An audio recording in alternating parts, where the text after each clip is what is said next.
Welcome to a new series called Around My Toy Room in 7 Days. The idea behind this is very simple. I have way too many toys that are in packages. I am a loose collector. I keep card backs and some boxes, but I don't particularly like displaying stuff in box, but not so you'd really notice lately. So the whole goal here is to depackage at least 7 toys a week. And to keep it interesting, I want to make it a minimum of 3 different toy lines each week. So you're getting a minimum of 7 toys across 3 different toy lines, and it'll keep it fun, at least hopefully. And we'll see where this goes. Hey kid, yeah, you. Everyone thinks toys are fun, but this is a channel for adults. Yeah, I said it. If you're under the age of 18, go get your parents before you come in here. If you're under the age of 13, scram! Let's get on with the show.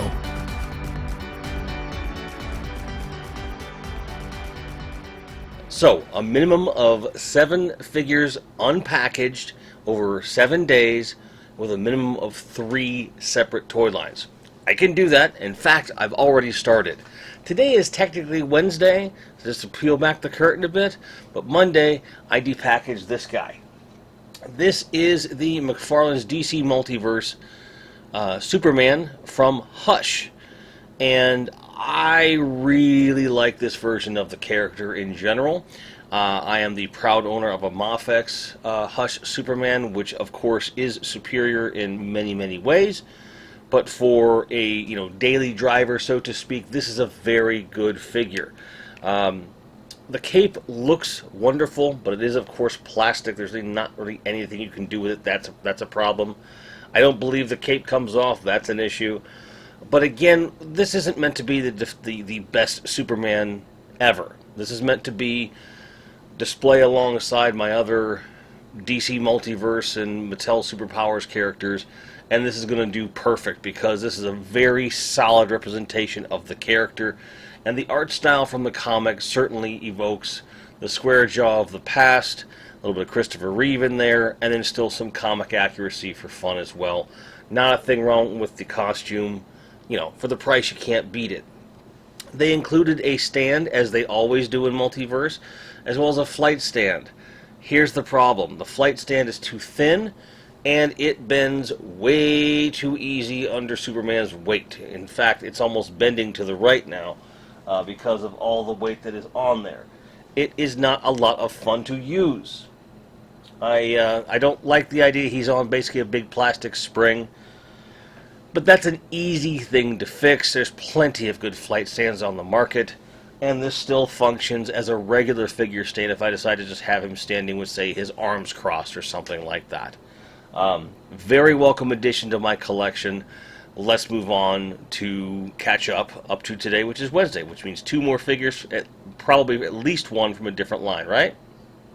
First, we're going to do Dusty from G.I. Joe Classifieds. One of the best things out of these original G.I. Joe Classified boxes is that they just come apart very easily when depackaging. Everything looks to be intact. I'll get the figure out first. I will get his accessories out in a moment, but I wanted to kind of take note that I don't see any kind of stiff joints. Oh wait, I spoke too soon. Nope. Knees are good. Feet are good. Butterfly joints are good. Rotation. A little bit of resistance on the elbows, but that's normal. And this guy's been in the box for Godzilla knows how long.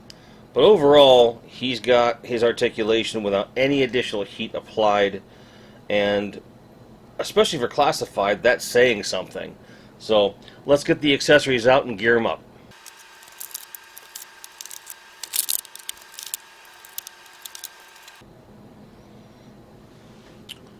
So here he is, with his head protection, and there's a separate set of goggles that go on top of that, as well as one he can wear over his eyes, so you can go either or, which was a little confusing at first, but I got it to work. I'm really surprised I got his rifle in both hands in somewhat of a natural position for firing. The backpack does nothing except, well, be a backpack. It just looks like a backpack. He has a ankle holster for ankle scabbard for a knife, which is separate, which is great. The posing is good. I mean, it's dusty, and it's pretty great. Couple things of note: the goggles fitting onto his head covering is not a really good fit. You have to stretch it, which is good in the sense that it's not going to fly off potentially. But getting it on there is kind of a pain. I understand why it isn't molded on there, but you know, I almost would have preferred a second head covering without it as opposed to a second goggles, but I get it in as much as it would be cheaper, you know, this way. The backpack, I prefer some utility of some kind on. I would have liked somewhere to put the extra set of goggles, even though in the world he wouldn't have that. But it looks good. I love the extra detail of his name tapes. Actually having his name and G.I. Joe on there, it's very nice. So we'll stand him up next to Superman, presuming I can get him to stand, and we will move on to our third and final figure of this segment of the video. We got Dusty right there. Now we're going to move on. Another G.I. Joe Classifieds, this time Shipwreck. Now, the reason I'm doing these particular ones in this order, this shelf down here has a bunch of Turtle stuff on it, and these. So I wanted to get those out of packages to help me encourage to, clear out that shelf and move on. So this isn't any kind of bias towards classifieds, it's just what happens to be there, and you might be able to guess the next stuff I'm unboxing this week. In a similar fashion with the old school boxes, the newer no plastic classified boxes are pretty easy to get open and get to the parts, which is good, but it's a bit more work to get everything out because of these non-plastic twist tie who's me what's its. So this is something I hadn't seen before. It's a little piece of cardboard to protect his head during shipping, which is a nice touch, but it seems a tad unnecessary. So I've never gotten one of these, and they're flying all around the box. But I would presume they know better than I when it comes to that. Otherwise I wouldn't have spent the money, I suppose. So Shipwreck comes right out, as does all this annoying crap. So I can put this right back in here and put it back in the box if I want. So saving these boxes is a bit easier than saving classified boxes, I would say, because they're a bit smaller. So for collectors that like to display both ways, they can. I'm not that guy. I rather like these little foot locker things that the accessories come in with a little baggie. That's a nice touch. The only thing about these I don't like is that these are sealed at the top. You have to cut them open. So there's no way to keep them original if you want to see these accessories. And if someone knows a way around that, you just let me know, because I have no idea. Not that I really care to keep the bags, but I'm curious for those that would want to. Again, the problem is because this retains structure, you could put almost anything that weighs the same as a figure and people would never know. And this is why people don't like the plastic-free packaging. And I'm one of those people that don't like it. People ask me why I tend to insist on buying the bulk of my figures online or with people that I trust, in other places. And that's why. Because I don't even trust retail stores here. I just don't. But here is Shipwreck in all his Jack Nicholson tribute glory. It's got a working holster with a hook for his rope here. It's got a holster on both sides for what looks to be two separate weapons. Two handguns. Got a parrot and a hook. And of course the infamous hair swap. Okay, so let's check his posability out of the box. Okay, elbows are pretty good. Butterfly joints, rotation, all good. Whoops. Took his hair right off. That's a problem. But that's okay. His head motion with the dual neck is very cool. I like that a lot. double jointed knees on the left leg are great. On his foot, I don't know if that's a problem or if it's the molded pants causing the issue. Yeah, because there's almost no movement possible because of these fucking pants. So that's a fail of design. I don't think that they're both frozen. I think that they're just screwed because of that. Alright, so speaking of poor design choices, if you want his parrot to go on his shoulder, you absolutely have to have this rope around his body. There's no peg hole unless you have this rope on him. So that you can't choose to display it without it if you want the parrot on there. There's a peg and a hole, and it's just, you can tell it's purpose built. At least it's supposed to be.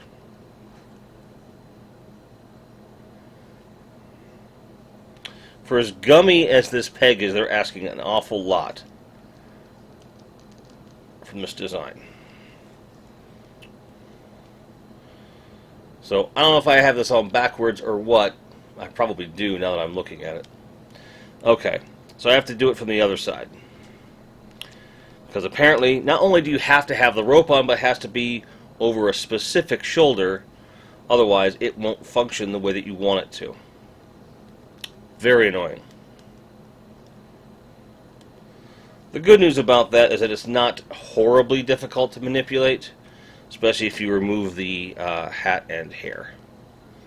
Alright, so now it rests a bit more comfortably on the shoulder, which means we can put the parrot on here and all will be right with the world for Shipwreck.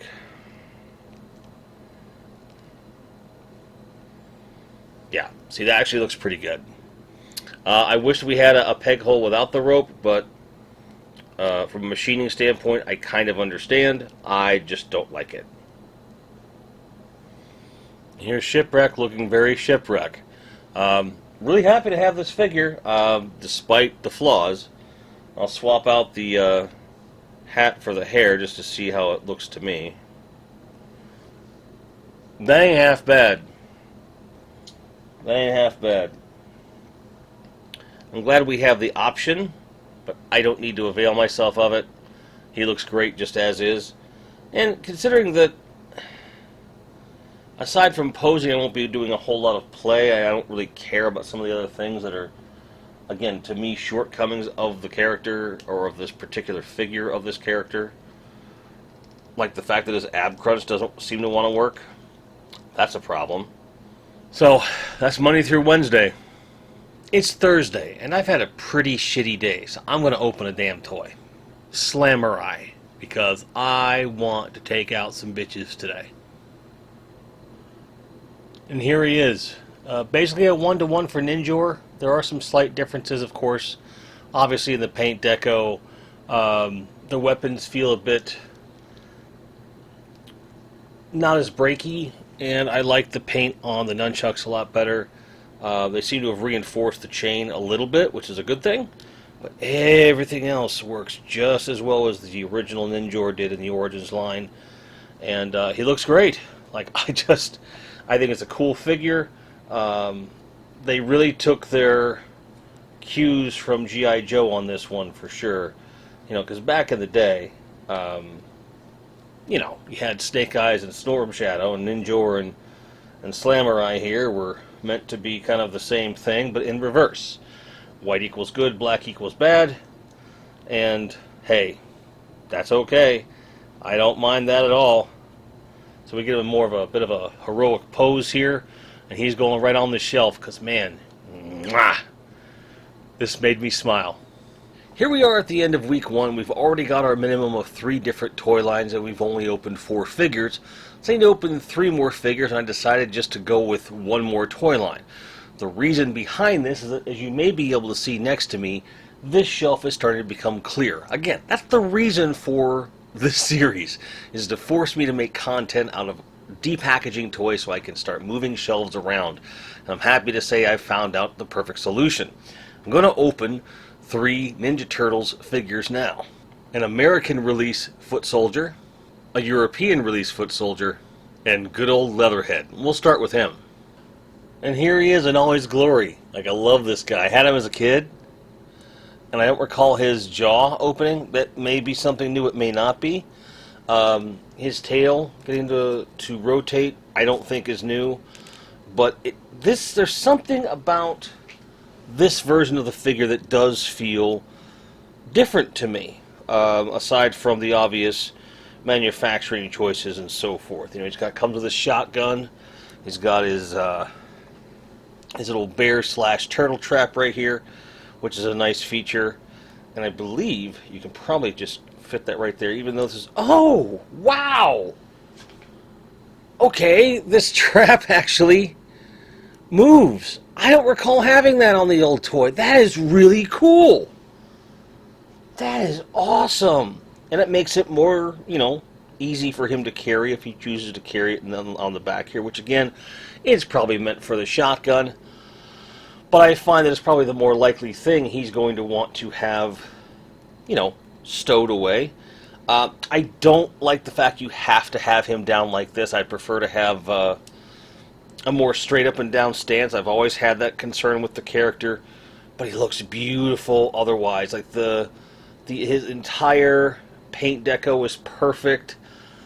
Screams Cajun.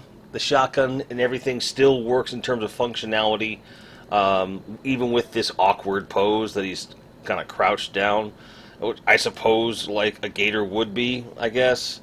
If you just keep him in a static pose, he looks really cool.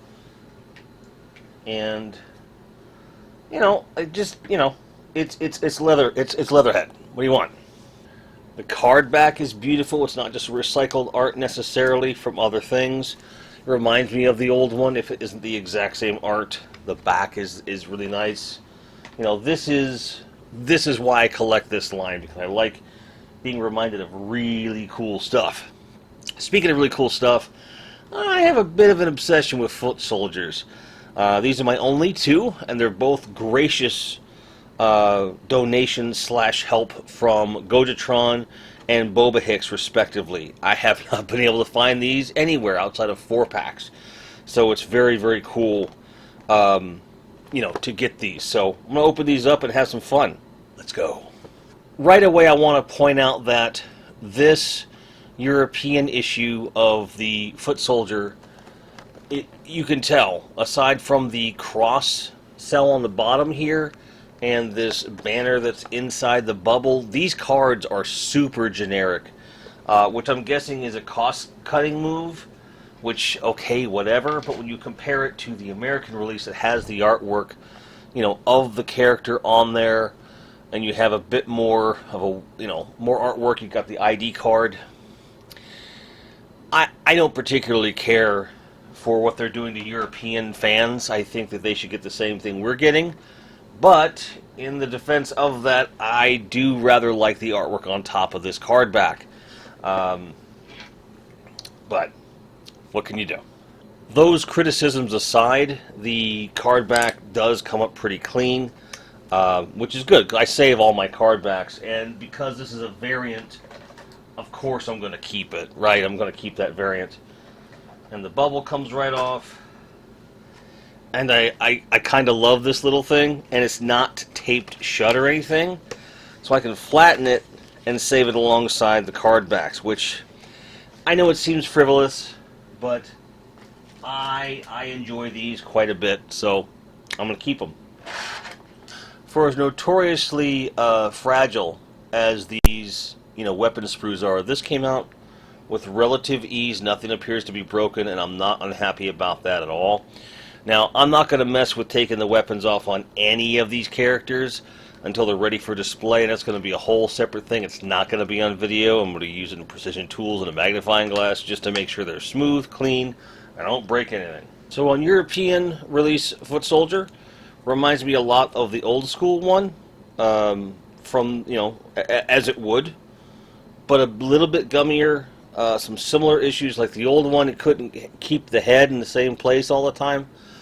But he works well, nice and solid. The arms feel like they want to be butterfly joints, but they are not. You've got your wrist articulation. Like, this is everything I remember The foot soldier being kind of awkward looking. I've never liked the bent knee thing. Because these are full-size human/robot characters, and then all like their chiropractic build must be amazing. But these are foot soldiers, and I love foot soldiers so much.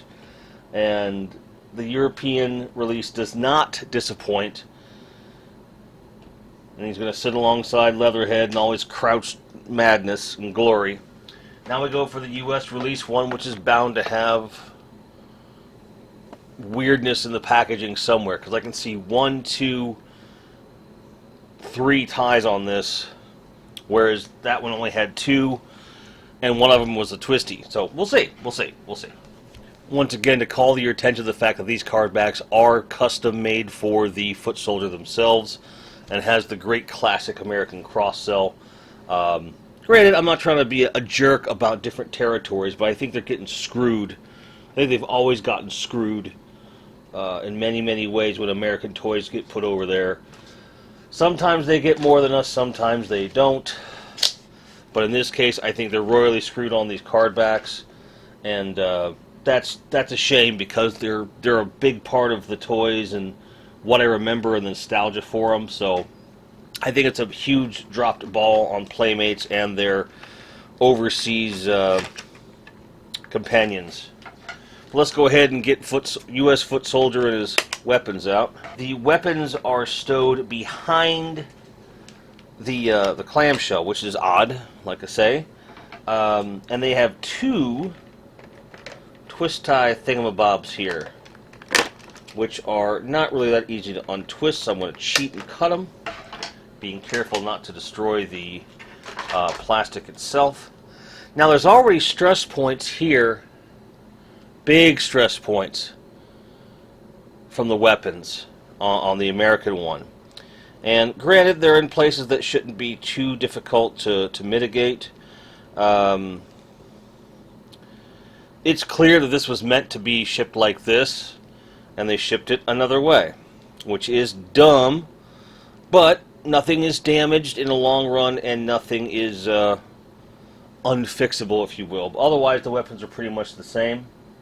And as you might guess, after he comes out, he pretty much does the same thing as his buddy. He comes right out, and the plastic actually feels almost identical. Everything looks pretty much the same. I'm not noticing any real differences in paint deco, so that's a plus. I worried that maybe there would be a difference in plastic quality or consistency, but it looks good. And so this is American, and this is European.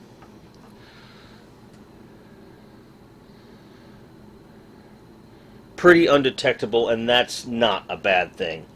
I don't think that there should be any huge differences per se. Big difference here, though, would be these.